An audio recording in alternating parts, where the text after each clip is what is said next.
જય ગૌ માતા, જય દ્વારકાથી, જય શ્રી રામ, જય ભવાની. તો મિત્રો, હું છું ગામ સતરાલાથી ગૌ સેવક શ્રી સોલંકી સંજુભા.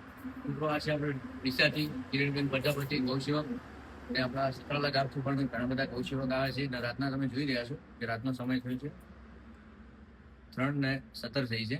તો આપણા ખાસ બહુ દુઃખ ભરી વાત કરી રહ્યો છું તમને કે આપણે ડીસાથી ભાઈશ્રી જે ગૌ સેવાનું કાર્ય કરી રહ્યા છે અને સાથે સાથે બધા જીવોનું કરી રહ્યા છે, ભાવેશભાઈ ઠાકોર.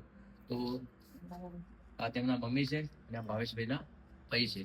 તો હું તમને જણાવી જઈ રહ્યો છું કે આજે એક જીવ એટલે કે બિલાડીને બચાવવા માટે કૂવામાં ઉતર્યા હતા. તો બિલાડીને પણ બચાવીને બહાર આવી રહ્યા હતા અને તેમનો પગ લપસી જવાથી ભાઈશ્રી નીચે પડી જવાથી તો તેમને હાલત બહુ ગંભીર છે. તો આપણે તમે જોઈ રહ્યા છો કે ડીસામાં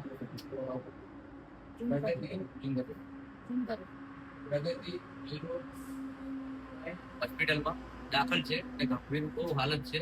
તો આપણે હું પણ ગરીબ છું, કિરણબેન પણ ગરીબ છે, બધા આપણે ગરીબ જ છીએ. અને તમે જોઈ રહ્યા છો કે તેમનું પરિવાર છે એ પણ બહુ મજૂરી કરીને જ ઘર ચલાવી રહ્યા છે.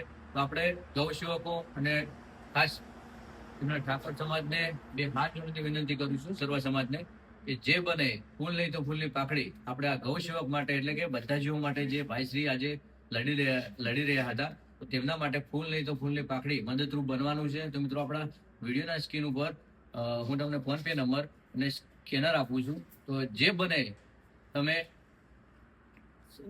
સેવા આપજો. અને આપણે બે શબ્દ કિરણબેન બોલશે. જય ગૌ માતા, જય દ્વારકાધીશ. હું ગૌ સેવક કિરણબેન પ્રજાપતિ ડીસાથી. એવું નહીં કે આપણે ભાવેશભાઈ એક જ, બરાબર. કોઈ પણ ગૌ રક્ષકને તકલીફ હશે તો અમે બધી ટીમ સંગાથે રહીને એમને સેવા આપીશું.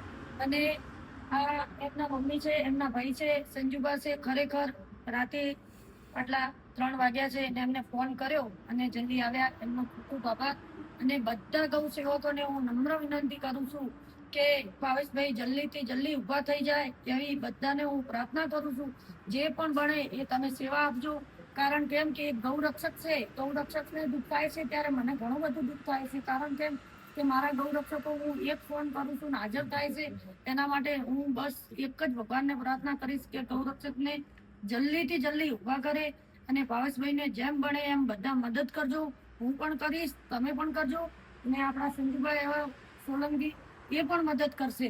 જય ગૌ માતા, જય દ્વારકાધીશ. તમે જોઈ રહ્યા છો કે કિરણબેન બોલી રહ્યા છે, બહુ દુઃખ ભરી વાત છે. અને કિરણબેને તો અત્યારથી જ મને અત્યારે આવ્યો એટલે જાણવા મળ્યું કે ત્યાંથી એમ્બ્યુલન્સમાં એમને પહેલા જ કોલ એમના ઉપર જતો તો એમ્બ્યુલન્સમાં લાવી અને